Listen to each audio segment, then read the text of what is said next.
Ethanol, commonly known as alcohol, is a colorless, volatile liquid with a characteristic odor and a bitter taste.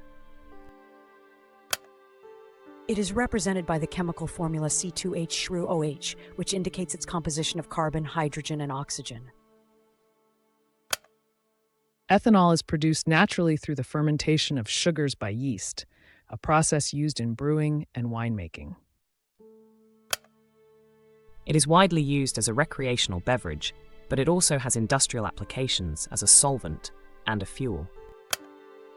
In the automotive industry, ethanol is blended with gasoline to create a cleaner-burning fuel. Ethanol has antiseptic properties, making it a common ingredient in hand sanitizers and disinfectants. While ethanol can be beneficial, it must be consumed responsibly, as excessive intake can lead to health issues. Understanding ethanol's properties and uses helps us appreciate its importance in various aspects of life.